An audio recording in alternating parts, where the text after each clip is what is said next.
नमस्कार दोस्तों, चलिए जानते हैं झारखंड की 25 बड़ी खबरों को केवल 10 मिनट में। लेकिन उससे पहले आप ये वीडियो कहां से देख रहे हैं हमें कमेंट में जरूर बताएं। चैनल को सब्सक्राइब करें और बेल आइकन जरूर दबाएं ताकि झारखंड की हर छोटी बड़ी खबर आप तक सबसे पहले पहुंचती रहे। चलिए शुरू करते हैं आज की पहली और सबसे महत्वपूर्ण खबर से। झारखंड के लातेहार जिले से एक बड़ी सफलता की खबर सामने आई है। पुलिस ने प्रतिबंधित माओवादी संगठन के 10 लाख रुपए के इनामी जोनल कमांडर मृत्युंजय भोइया उर्फ फ्रेश भोइया को गिरफ्तार कर लिया। इसके साथ ही उसके सहयोगी 2 लाख रुपए के इनामी बबलू राम उर्फ रोहित उर्फ बबलू चंद्रवंशी को भी पुलिस ने दबोच लिया है। इस कार्रवाई की जानकारी लातेहार के एसपी कुमार गौरव ने दी। उन्होंने बताया कि यह गिरफ्तारी एक विशेष अभियान के दौरान की गई। एसपी के अनुसार गिरफ्तार जोनल कमांडर मृत्युंजय भोइया मूल रूप से नवाड़ी छिपादोहर क्षेत्र का निवासी है, जबकि उसका सहयोगी बबलू राम बिहार के अरवल जिले के निरखपुर किंजर इलाके का रहने वाला है। पुलिस ने दोनों आरोपियों के पास से एक AK-47 राइफल, 21 मैगजीन, करीब 1.5 लाख रुपए नकद, माओवादी संगठन से जुड़े पर्चे, 4 SIM card, 1 memory card, radio और घड़ी सहित कई अन्य सामान भी बरामद किए हैं। पुलिस के अनुसार यह गिरफ्तारी नक्सल विरोधी अभियान के तहत बड़ी सफलता मानी जा रही है। फिलहाल दोनों आरोपियों से पूछताछ की जा रही है और संगठन से जुड़े अन्य नेटवर्क के बारे में जानकारी जुटाई जा रही है। आगामी पर्व सरहुल, रामनवमी और ईद को देखते हुए रांची पुलिस अलर्ट मोड में आ गई है।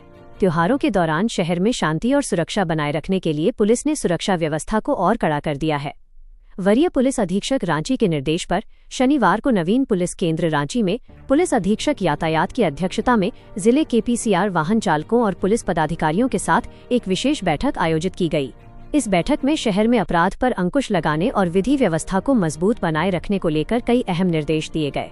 सभी PCR टीमों को संवेदनशील स्थानों पर सघन चेकिंग करने, आपस में बेहतर समन्वय बनाए रखने और किसी भी सूचना मिलने पर तुरंत घटनास्थल पर पहुंचने का निर्देश दिया गया। इसके साथ ही बैंक, पेट्रोल पंप, ज्वेलरी दुकानों और अन्य महत्वपूर्ण संस्थानों पर विशेष निगरानी रखने को भी कहा गया है। पुलिस अधिकारियों को निर्देश दिया गया है कि वे अधिक से अधिक भ्रमणशील रहें और शहर के चौक चौराहों, मुख्य सड़कों और गलियों में लगातार पेट्रोलिंग करते रहें ताकि किसी भी तरह की अप्रिय घटना को रोका जा सके। बैठक के दौरान सभी पुलिसकर्मियों को ड्यूटी के समय पूरी सतर्कता बरतने का सख्त निर्देश दिया गया। साथ ही यह भी साफ किया गया कि ड्यूटी में किसी भी तरह की लापरवाही पाए जाने पर संबंधित कर्मियों के खिलाफ कड़ी कार्रवाई की जाएगी। झारखंड विधानसभा में राज्य में बढ़ते नशे के कारोबार और युवाओं में बढ़ती नशे की लत का मुद्दा जोर शोर से उठाया गया। इस पर जवाब देते हुए मंत्री योगेंद्र महतो ने बड़ी घोषणा की है। मंत्री योगेंद्र महतो ने कहा कि राज्य में नशे के अवैध कारोबार पर सख्ती से लगाम लगाई जाएगी। इसके लिए सरकार हर जिले में विशेष टास्क फोर्स का गठन करेगी जो ड्रग्स के अवैध व्यापार पर नजर रखेगी और कार्रवाई करेगी। सदन में ये मुद्दा विधायक रोशन लाल चौधरी ने उठाया। उन्होंने हजारीबाग और रामगढ़ सहित कई इलाकों में फैल रहे सफेद जहर यानी हीरोइन और ब्राउन शुगर के बढ़ते मामलों को लेकर सरकार से जवाब मांगा। विधायक ने कहा कि हजारीबाग के अलावा रामगढ़ जिले के पतरातू, बड़कागांव और कैरेडारी जैसे क्षेत्रों में ड्रग्स का अवैध कारोबार तेजी से फैल रहा है। इसके कारण युवाओं में नशे की लत बढ़ रही है और इलाके में अपराध की घटनाओं में भी इजाफा देखने को मिल रहा है।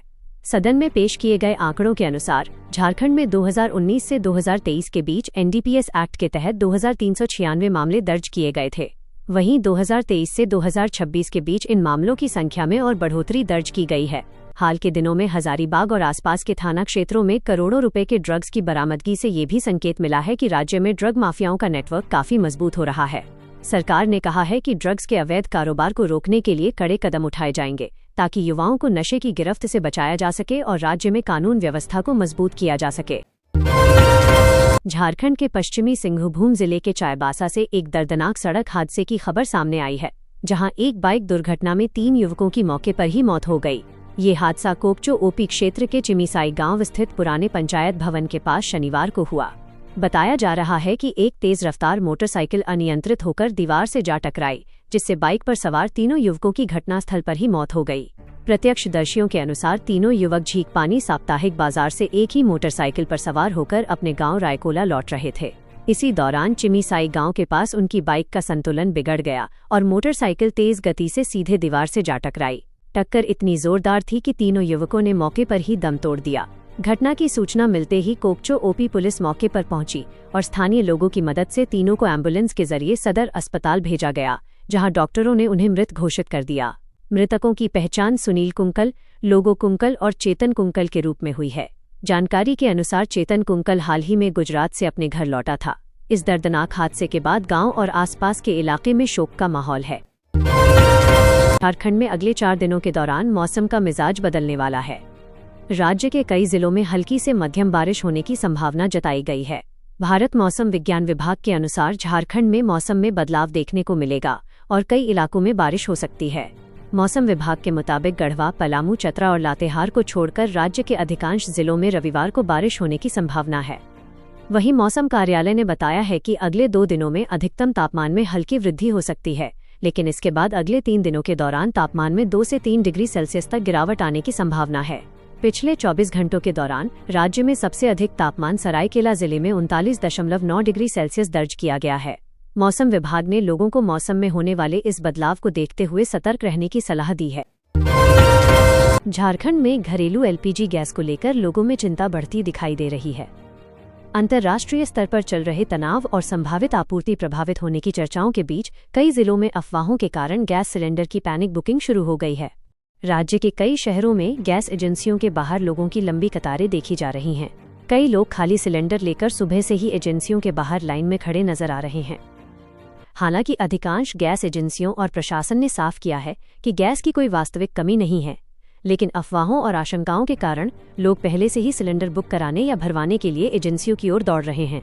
इससे कई जगहों पर वितरण व्यवस्था पर दबाव बढ़ गया है। पश्चिमी सिंहभूम जिले के चाईबासा क्षेत्र में पिछले कुछ दिनों से गैस सिलेंडर की सप्लाई में अनियमितता की शिकायतें भी सामने आई हैं। यहां कई गैस एजेंसियों के बाहर सुबह से लंबी कतारें लग रही हैं और उपभोक्ताओं को घंटों इंतजार करना पड़ रहा है। स्थानीय लोगों का कहना है कि कई बार लाइन में लगने के बाद भी सिलेंडर नहीं मिल पा रहा है, जिससे घरों में खाना बनाने तक की समस्या खड़ी हो रही है। इसका असर सिर्फ घरेलू उपभोक्ताओं तक सीमित नहीं है, बल्कि जमशेदपुर, सरायकेला और चाईबासा के छोटे होटल, ढाबे और नाश्ते की दुकानों पर भी इसका असर दिखाई दे रहा है। ठेले और खोमचे पर दुकान लगाने वाले छोटे दुकानदारों का कहना है कि गैस नहीं मिलने के कारण उन्हें कई बार अपनी दुकान अस्थायी रूप से बंद करनी पड़ रही है, जिससे उनकी रोजी रोटी पर भी असर पड़ रहा है। झारखंड के सबसे बड़े सरकारी अस्पताल रिम्स में एक बार फिर बड़ी समस्या सामने आई है। इस बार मामला ब्लड बैंक में खून की भारी कमी का है। बताया जा रहा है कि रिम्स ब्लड बैंक में खून की कमी के कारण मरीजों के परिजनों को इधर उधर भटकना पड़ रहा है। कई मरीजों के इलाज पर भी इसका असर पड़ने की आशंका जताई जा रही है। जब मीडिया की टीम रिम्स के ब्लड बैंक पहुंची तो वहां का नजारा चौंकाने वाला था। ब्लड बैंक का अधिकांश हिस्सा खाली दिखाई दिया। जहां आमतौर पर मरीजों और उनके परिजनों की भीड़ रहती है, वहां इस समय सन्नाटा पसरा हुआ था। ब्लड बैंक में डॉक्टर ऑन ड्यूटी का नोटिस तो लगा हुआ था, लेकिन वहां कई कुर्सियां खाली पड़ी थीं। वहीं जिस काउंटर से ब्लड कलेक्शन और वितरण की प्रक्रिया होती है, वो भी काफी देर तक खाली नजर आया। इस स्थिति ने रिम्स ब्लड बैंक की बदहाल व्यवस्था को उजागर कर दिया है। अब सवाल ये उठ रहा है कि इतने बड़े सरकारी अस्पताल में खून की कमी क्यों हो रही है और मरीजों को समय पर इलाज कैसे मिल पाएगा। झारखंड के सरायकेला खरसावां जिले में होमगार्ड की बहाली परीक्षा 17 मार्च को आयोजित की जाएगी। इस परीक्षा के लिए जिला प्रशासन ने तैयारियां तेज कर दी हैं। जानकारी के अनुसार होमगार्ड के चयन के लिए शारीरिक दक्षता और लिखित परीक्षा 17 मार्च को सरायकेला स्थित बिरसा मुंडा स्टेडियम में आयोजित होगी। परीक्षा को शांतिपूर्ण और व्यवस्थित तरीके से संपन्न कराने के लिए जिला प्रशासन लगातार तैयारियों में जुटा हुआ है। इसी कड़ी में उपायुक्त नीतीश कुमार सिंह और पुलिस अधीक्षक मुकेश लुनायत ने शुक्रवार को बिरसा मुंडा स्टेडियम का निरीक्षण किया और वहां की व्यवस्थाओं का जायजा लिया। निरीक्षण के दौरान दोनों अधिकारियों ने मैदान में की जा रही तैयारियों की समीक्षा की और संबंधित अधिकारियों को आवश्यक दिशा निर्देश दिए। डीसी और एसपी ने अधिकारियों से कहा कि सभी व्यवस्थाएं अभ्यर्थियों की सुविधा को ध्यान में रखते हुए समय पर पूरी कर ली जाएं, ताकि परीक्षा के दिन किसी भी प्रकार की परेशानी न हो और पूरी प्रक्रिया सुव्यवस्थित तरीके से संपन्न हो सके। झारखंड सरकार का ग्रामीण विकास विभाग अब तकनीक के क्षेत्र में एक बड़ा कदम उठाने जा रहा है। यह विभाग आर्टिफिशियल इंटेलिजेंस यानी एआई का इस्तेमाल करने वाला राज्य सरकार का पहला विभाग बनने जा रहा है। बदलते समय के साथ सरकारी कामकाज के तौर तरीकों में भी बदलाव की जरूरत महसूस की जा रही है। इसी को ध्यान में रखते हुए झारखंड सरकार अपने कामकाज में आधुनिक तकनीक को शामिल करने की तैयारी कर रही है। जानकारी के अनुसार ग्रामीण विकास विभाग ने एआई के इस्तेमाल को लेकर प्रस्ताव तैयार कर लिया है। इस व्यवस्था के लागू होने के बाद मनरेगा से लेकर आवास योजनाओं तक हर काम की डिजिटल निगरानी की जा सकेगी। इससे योजनाओं के कार्यान्वयन में पारदर्शिता बढ़ेगी और किसी भी तरह की गड़बड़ी या अनियमितता पर रोक लगाने में मदद मिलेगी। इस संबंध में विभागीय मंत्री दीपिका पांडे सिंह ने प्रस्ताव को मंजूरी देते हुए कहा कि समय के अनुसार बदलाव बहुत जरूरी है और नई तकनीक के इस्तेमाल से सरकारी योजनाओं को और प्रभावी बनाया जा सकेगा।